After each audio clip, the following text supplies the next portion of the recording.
যেটা দেখাইতে চাইছিলাম সেটা হচ্ছে ডেফিনিশন দিয়ে করলে, অর্থাৎ আমরা স্কোয়ার করে যখন করেছি যে অ্যান্সারটা পাইছিলাম, স্কোয়ার করে অ্যান্সার পাইছিলাম আমি, এটা বোথ সাইডে স্কোয়ার করে সলভ করার পরে যে অ্যান্সারটা আসছিল, এই অ্যান্সারটা আসছিল 1 এবং 5/3 এর মাঝে।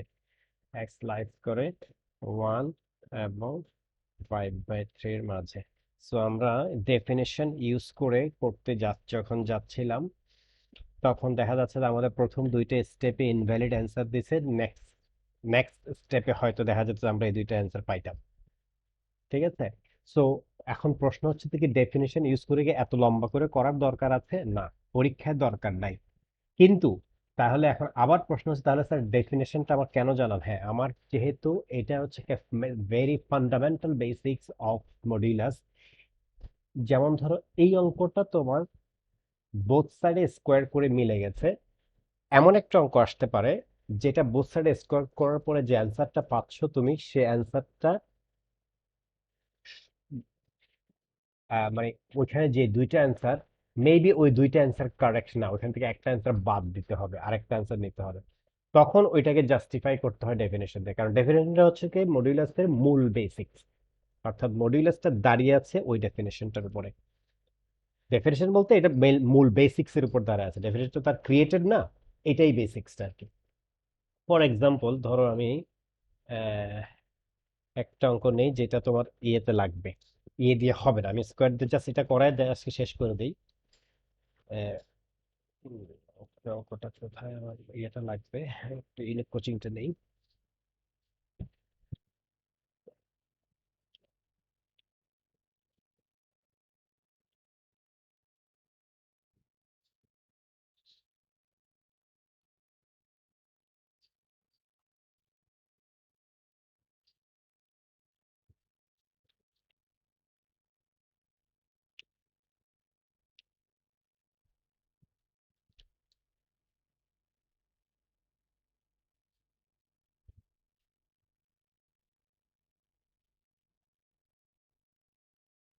বাই দ্য ওয়ে আরেকটা কথা বলি, খেয়াল রাখো।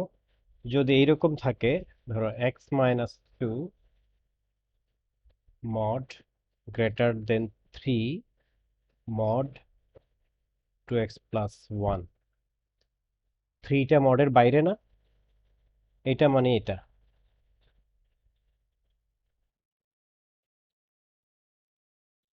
একই জিনিস।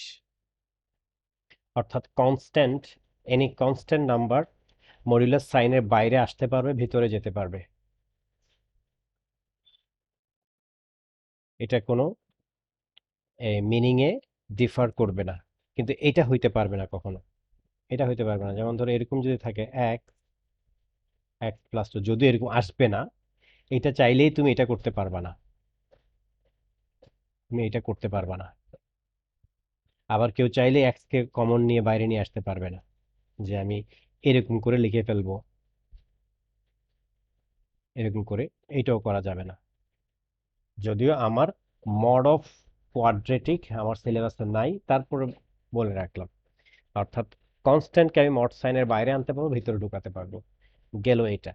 এখন ধরো কথার কথা, আমি এটা যদি আমি সলভ করি, এটা না একটা গেতে চলে যাই। ধরো এটা 2 - 3x less than x-3 mod. ঠিক আছে।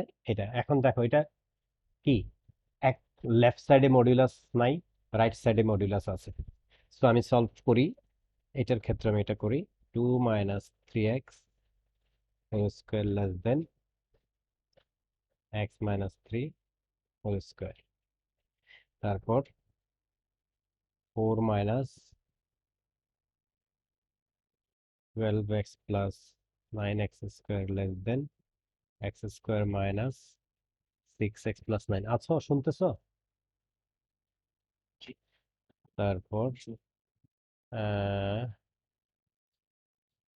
8x² - 6x -5 less than 0। Middle term করে ভ্যালুগুলো বলো তো, ক্রিটিক্যাল ভ্যালুগুলো।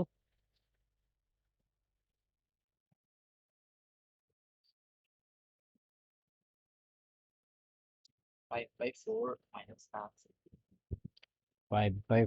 আর মাইনাস হাফ, তার মানে minus half less than x less than 5/4 হচ্ছে আমার অ্যান্সার। এটা হচ্ছে আমার অ্যান্সার। কিন্তু এইভাবে স্কোয়ার করে যদি মডিউলাস এক এক সাইডে থাকে আর এক সাইডে না থাকে, তখন স্কোয়ার করে তুমি করবা, করার পরে একটু চেক করবা এই দুটোটা অ্যান্সার আছে কি না। প্রবাবলি দুটোটা অ্যান্সার নাই, একটা থাকবে আর একটা থাকবে না। এই চেকটা করতে হবে দুইটা ওয়েতে। এটা আমি কথাটা লিখে রাখি, we have to check that these both answers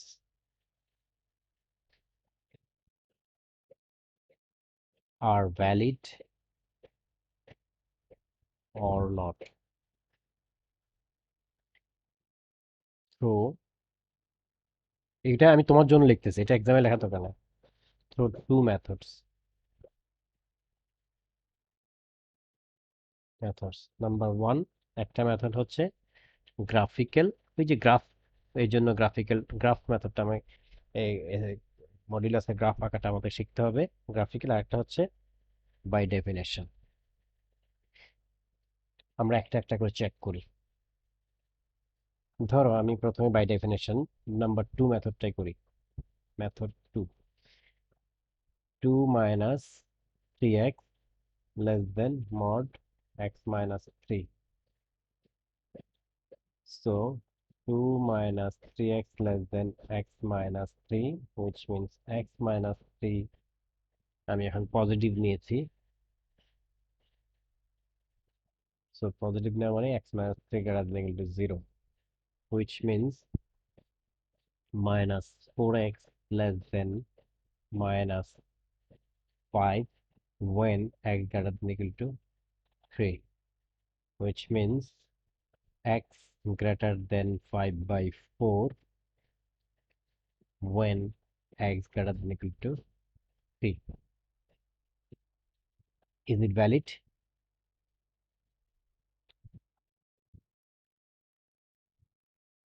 এটা ভ্যালিড কিনা?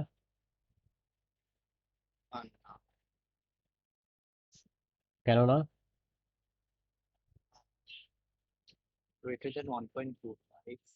হ্যাঁ, x এর ভ্যালু যখন, হ্যাঁ, কন্ডিশন আছে গ্রেটার ইকুয়াল টু 3 হইতে হবে। So invalid. আছো সবাই? না, আছো সবাই? ফলো করতে পারতেছো আমাকে? ওকে।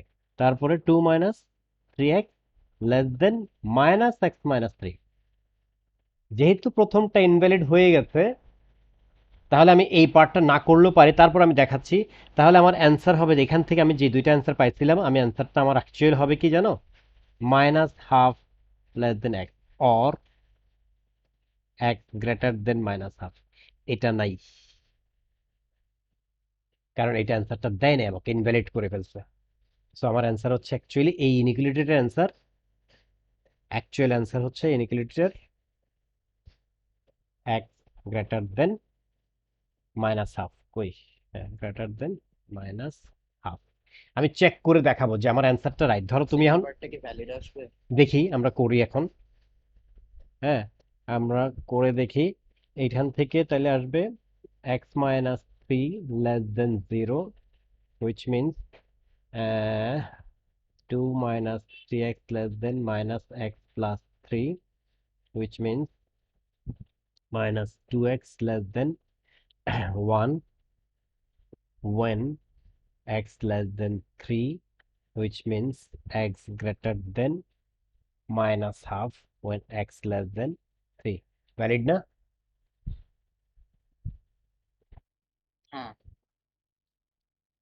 3 এর ছোট, greater than minus half, valid হয়েছে? ওকে, তাহলে আমার অ্যান্সার এটা রাইট। এখন দেখো, তারপরও তুমি তুমি এক্সাম হলে শিওর না, তুমি কনফিউজড, আমি চেক করব। খেয়াল করো, আমি একটা অ্যান্সারটা আমি পরের লাইনে চলে যাচ্ছি, একটা পরের পেজে। আমার অ্যান্সার পাইছি কি? আমি অ্যান্সার কি পাইছি? X greater than minus half. কিন্তু স্কোয়ার করে কি পাইছিলাম? এটা হচ্ছে আমার জেনুইন অ্যান্সার, রিয়েল অ্যান্সার। ঠিক আছে, কিন্তু আমার স্কোয়ার করে আমার অ্যান্সার আসছিল কি? এইটা মাইনাস হাফ থেকে বড়, 5/4 থেকে ছোট। খেয়াল রাখো, মাইনাস হাফ থেকে বড়, 5/4 থেকে ছোট। হুম। আহ, আচ্ছা, এবার গ্রাফিক্যাল মেথডটা দেখে, সরি আমি এটাতে কেন গেলাম গা।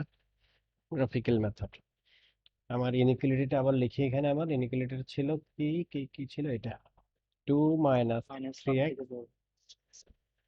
Less than mod x - 3। এটা ছিল আমার গ্রাফ। এখন আমি যদি দুটোটা গ্রাফ স্কেচ করি, আমি যদি স্কেচ করি y equal to 2 - 3x and also y equal to mod of x - 3, এই দুইটা গ্রাফ যদি আমি স্কেচ করতে যাই, ধরো আঁকি।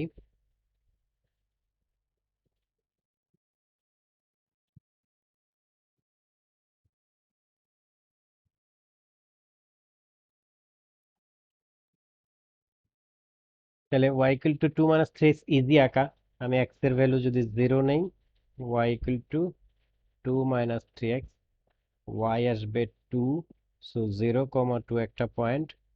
আর y equal to 0 নিলে x equal to আসবে, হ্যাঁ, 2/3। তার মানে 2/3, 0, সো 2/3, 0 একটা ধরো, 2/3টা ধরো এইখানে। হুম, 2/3 আর 0, 2 ধরো এইখানে কোথাও। তার মানে গ্রাফটা এরকম হওয়ার কথা। এটা হচ্ছে এরকম।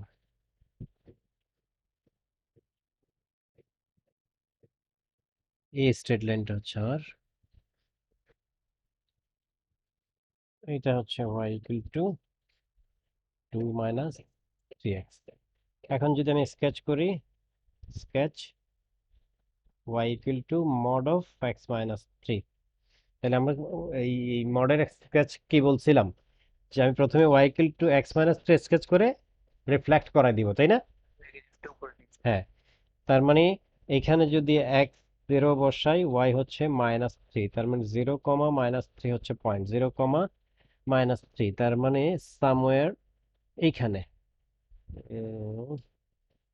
টুটা যেহেতু এদিকে নিচ্ছি, থ্রিটা একটু নিচে, বেশি নিচেই হবে। তারপর আমি এখানে আন্দাজে ধরে নিলাম -3। আর হচ্ছে y 0 বসাইলে x হচ্ছে 3, তার মানে 3, 0 আর একটা পয়েন্ট, সো 3, 0 ধরো এইখানে কোথাও। তার মানে এই লাইনটা রিফ্লেক্ট হয়ে এদিকে চলে যাবে। উম, এটা যদি 2 হয় তাহলে 3 এখানে কোথাও, এখানে কোথাও 3, তার মানে এইরকম।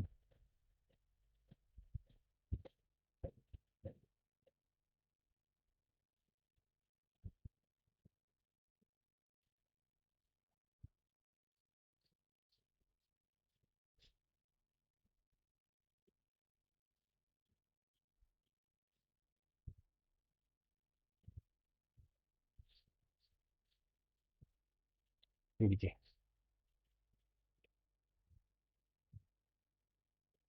মিট করছে কোন জায়গাতে, এখানে এই পয়েন্টটা প্রবাবলি কি -1/2। আর এদিকে আর মিট করার সুযোগ আছে? কারণ এই লাইনটা চলে যাচ্ছে এইদিকে, এটা তো আমার নাই, এটা আমার গ্রাফের পার্ট না এখন। আর এটা চলে যাচ্ছে এইদিকে, তাহলে আমার মিটিং পয়েন্ট কয়টা? একটা। কিন্তু আমি অ্যান্সার পাইছিলাম কয়টা? দুইটা। কিন্তু আমি দুইটা নিতে পারছি, তার মানে গ্রাফ এঁকেও তুমি দেখাই দিতে পারতেছো যে আমার অ্যান্সার হচ্ছে এটা। তাহলে এই এতগুলো কাজ কি আমাকে পরীক্ষা করতে হবে? না, তোমাকে এতগুলো এই কাজটা, গ্রাফ কাজটা অথবা ডেফিনেশন কাজটা করতে হবে অনলি যদি এক পাশে মডুলাস থাকে আরেক পাশে না থাকে। আর যদি বোথ সাইডে মডুলাস থাকে, তুমি চোখ বন্ধ করে বোথ সাইডে স্কোয়ার করে ফেলবা, that's it. You don't have to check the answer, কারণ বোথ সাইডে মডুলাস থাকে, স্কোয়ার করে করলে অ্যান্সার যেটা আসবে, ডেফিনেশন দিয়ে করলে যে সেই অ্যান্সারই আসবে, গ্রাফ দিয়ে করলে সেই অ্যান্সারই আসবে। তাহলে স্যার আপনি বোথ সাইডে মডুলাস ডিসকাস করা কি করছেন? ইনভ্যালিড আসছে তো। না, আরো দুইটা কেস বাকি ছিল তো। আচ্ছা, আচ্ছা। আমি তো চারটা কেস আসবে, তো চারটা কেসে দুইটা করছি, আর ঠিক দুইটা আছে। করি নাই বল। আর দুইটা করলে দেখা যাচ্ছে ওই ভ্যালিড অ্যান্সারটা আসতো আর কি, যেটা অ্যান্সার আছে। আমি আমি স্যার মূল থিমটা ধরাইতে পারছি কিনা, থিমটাকে যদি আমি একেবারে একদম শর্টকাটে সামারি করি, সেটা হচ্ছে যে এক্সামে আমি একটু সামারিটা লিখি। এক্সামে আমি আরো ডিটেলস পরে বলবো, এখন আমি কোন পেজে আছি।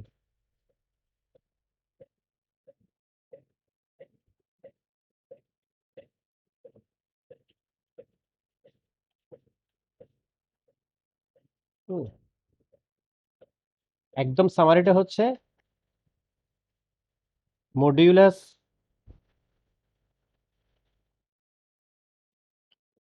এক্সাম কোশ্চেন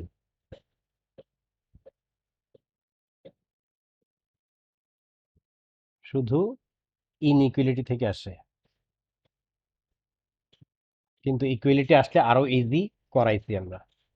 ঠিক আছে, আমরা করব উইং। হ্যাঁ, আমি আজকে সব পাঠাই দিব, মানে পাঁচ পেপারে যা আছে সব পাঠাই দিচ্ছি, তোমরা দেখো। আর ওই যেটা বললাম, আমি যেটা ওই তোমরা যেটা দেখাইতে বললা যে ওয়াই ইকুয়াল টু যদি স্যার এইগুলোর থাকে এই টাইপের, এগুলো সিলেবাসে নাই। ঠিক আছে, কিন্তু আমি তারপরেও এক সুযোগে দেখাবো। কিন্তু আমার আজকে টার্গেট ছিল আমি এতে চলে যাব, এটা শেষ করে নেক্সট ক্লাসে এ ধরা কথা, তাহলে আমি নেক্সট ক্লাসে রেশনাল ফাংশনটা ধরাইয়া আমি একটু এস ওয়ানে ঢুকবো। ঠিক আছে, আবার স্যার এস ওয়ান একটা এটাতেও চ্যাপ্টার ধরাইয়া আবার আমি, স্যার হ্যাঁ আগে চলে যাচ্ছে। বলো বলো। না, আরেকটা হচ্ছে এই টাইপের গ্রাফগুলো। হুম, এগুলো বইতে আছে কিন্তু সিলেবাসে নাই। সিলেবাসে বলা হয়েছে যে অনলি এই টাইপের গ্রাফগুলো স্টুডেন্ট শিখতে হবে। Y equal to X plus linear, এখানে কোয়াড্রেটিকও থাকতে পারবে না, কিন্তু আগে ছিল, কমাই ফেলছে আসলে এই পৃথিবীর এগুলি আস্তে আস্তে এটুর সিলেবাস অনেক ছোট করে ফেলছে। ঠিক বল। স্যার কি বল, এই ইয়ারের এ টুর এক্সাম বেশি ডিফিকাল্ট হয়েছিল বল? হ্যাঁ, এই ইয়ারের এ টুর এক্সাম বেশি ডিফিকাল্ট হয়েছিল না? একদম ডিফিকাল্ট হওয়ার এক জিনিস সিলেবাস। সিলেবাস ওরা যদি ডিফিকাল্ট করতে চায়, যদিও কখনো এটা ক্যামব্রিজ ওয়ালারা বলে না যে অন পারপাস ওরা ডিফিকাল্ট করে বা অন পারপাস ইজি করে, এটা বলে না। হ্যাঁ, কিন্তু কোনো একটা র্যান্ডম চয়েস করতে গিয়ে হয়তো ডিফিকাল্ট হয়ে যেতে পারে, কারণ একটা বিশাল কমিটি আছে কোশ্চেন করার, কোশ্চেনগুলো করে ওরা সলভ, আবার সলভ করার একটা কমিটি আছে, এগুলোকে আবার ল্যাঙ্গুয়েজ চেক করার একটা কমিটি আছে।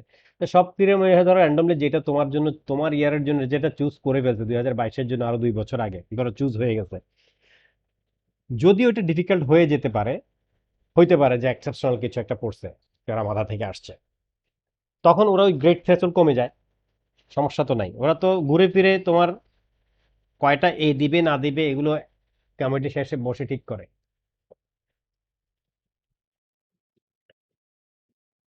স্যার এ টুতে ফেল করছি তো। এটুতে ফেইল কখনের কথা বলতেছো? এই 5 বছর মনে করো। না, ফেইল এ লেভেলের ফেল তো আর এরকম না। হ্যাঁ, এটুতে একেবারে ফেল নাই যে তা না, আছে। ফেল বলতে ইউ পাইছে আছে। এটি হ্যাঁ, কারা হ্যাঁ। পাই স্যার ওরা? চেষ্টা করে না নাকি একদমই না পড়ে? উম, ফিজিক্যাল এক্সাম হলে অনেকজন পাই। তাই তো, হ্যাঁ।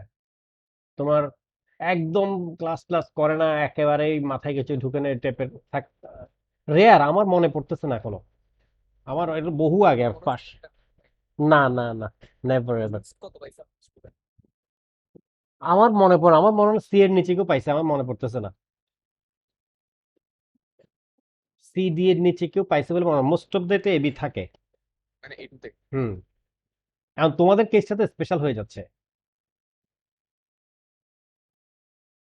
এই ব্যাচ সব এই মানে স্টুডেন্ট বসছে। আগে তো ধরো তোমরা যদি নর্মালি পরীক্ষা দিতা, তাহলে তোমার এস থেকে নিত 50%, এ টু থেকে নিত 50%, তাই না? দুইটা মিলে হইতো যে এ লেভেল, এ টু থেকে 50% এ লেভেল। এটা হলে সুবিধা। সুবিধা ছিল কেন? কারণ এস এ মার্কস বেশি উঠে, এইটে প্রায় দেখা গেছে প্রায় প্রায় 95%-এর উপরে পাচ্ছে, যাদের ম্যাথ মোটামুটি মাথা কাজ করে, একটু এফোর্ট দিলে 95%-এর উপরে, 98 99ও আছে, 100%ও আছে, রাইট? এইটু থেকে একটু কমে ধরো, এখন না কেউ যদি এস লেভেল 95% পায়, এইটু লেভেলে গিয়ে 85% পায়, এভারেজে গিয়ে কিন্তু দেখা যায় তার 90 থাকতেছে হয়তো, এসটা থাকতেছে, এইটু তো একটু কমে গেল। কিন্তু এখন তোমাদের রেজাল্ট তো হবে অনলি এইটুর উপরে, এসটাকে কাউন্ট করবে না। 85 পেলে 85 পেলে 85, 95 পেলে 95, যেটা পাবা সেটা দিয়েই তোমার এ লেভেল গ্রেড করা, মানে এ লেভেলের অ্যাওয়ার্ডটা দেওয়া হবে এটুর উপরে বেস করে আর কি। স্যার তার মানে যদি এস এর, আচ্ছা এস এর রেজাল্ট তাহলে আমি একবার করতে পারবো ইগনোর বলতে না, এটা দিয়ে তুমি ইউনিভার্সিটি অ্যাপ্লাই করতে অ্যাপ্লাই করতে তো লাগবে, তোমাকে ইউনিভার্সিটিতে অ্যাপ্লাই করতে। তোমার ক্যামব্রিজওয়ালারা তাদের রেজাল্ট কাউন্ট করতে একটু, যেহেতু ক্যামব্রিজওয়ালারা তোমার পেপারটা চেক করে নাই, এএস এর পেপারটা ওদের দ্বারা অ্যাসেসড না, এই জন্য ওরা এটাকে রিলাই করবে না। ওদের লেভেল গ্রেডটা দেওয়ার ক্ষেত্রে ওরা যে এক্সামটা নেবে সেটার উপর রিলাই করবে। ইভেন যদি কপাল খারাপ হয়, ধরো এটু তো প্রেডিকশন হলো, তাহলে আলাদা আলাদা থাকবে। স্যার না, এটুতে ফিক্স নিলে 3 বছর প্রেডিকশন, তিনটা বোর্ড এক্সাম প্রেডিকশন হয়ে যাচ্ছে। হ্যাঁ, বেশি হবে। তোমাদের তেরো, হ্যাঁ, তোমাদের খুব খারাপ অবস্থা হবে, হওয়ার কথা না এরকম। অ্যান্সার কি আসছে? আচ্ছা আচ্ছা, দাঁড়াও আমি একটু অ্যান্সারটা দেখি। হ্যাঁ ঠিক আছে। আচ্ছা, যেটা বলছিলাম তাইলে সামারি হচ্ছে যে এক্সামে শুধু ইনইকুয়ালিটি সলভ করে আসে এবং স্কোয়ার করেই করবা, বোথ সাইডে স্কোয়ার থাকলে স্কোয়ার করেই করবা, আর বোথ সাইডে স্কোয়ার না থাকলে স্কোয়ার করে করবা, কিন্তু জাস্ট চেক করে দেখাই দিবে যে একটা অ্যান্সার বাদ আছে, দ্যাটস ইট। এইভাবে করে আমি ওয়ার্কশিটগুলো পাঠিয়ে দিচ্ছি, এটা করতে থাকো। নেক্সট ক্লাসে আমরা রেশনাল ফাংশন ধরে, রেশনাল ফাংশন রিলেটেড কিছু integration, integration itself is a big chapter, অনেক অনেক বড় একটা চ্যাপ্টার, হ্যাঁ, অনেক কিছু আছে ইন্টিগ্রেশনে, এবং ইন্টিগ্রেশনটাই ভোগায়, মানে ইন্টিগ্রেশনটা যদিও ভেরি ফ্যামিলিয়ার, ইন্টিগ্রেশন বহু আগে থেকে করে আসছো, 8 9 10, হ্যাঁ এস করে আসছো, কিন্তু এটুর ইন্টিগ্রেশনটা একটু কমপ্লিকেটেড। অনেক টাইপের ইন্টিগ্রেশন নিজে ডিসাইড করতে হয় কোন মেথড দিয়ে তুমি করবা। আমি শুধু রেশনাল ফাংশন রিলেটেড ইন্টিগ্রেশনটা আর রেশনাল ফাংশন, তাহলে এই তিনটে চ্যাপ্টার করে, এই তিনটে চ্যাপ্টারের ওয়ার্কশিট দিয়ে দিব, এগুলো তোমরা করে আমাকে অ্যাসাইনমেন্ট আকারে সাবমিট করবা, ওয়াইল S1 will be going on. তার মানে তোমাদের হোমওয়ার্ক চলতে থাকবে এটুর P3-র এই কাজগুলো, এই তিনটা চ্যাপ্টারের জিনিসগুলো, আর আমার S1 ক্লাসের অনলাইনে চলতে থাকবে, ঠিক আছে? আমার এইগুলো রিলেটেড জিনিসগুলো আমি পাঠিয়ে দিচ্ছি, নেক্সট ক্লাসে দেখা হবে। আল্লাহ হাফেজ। আসসালামু আলাইকুম।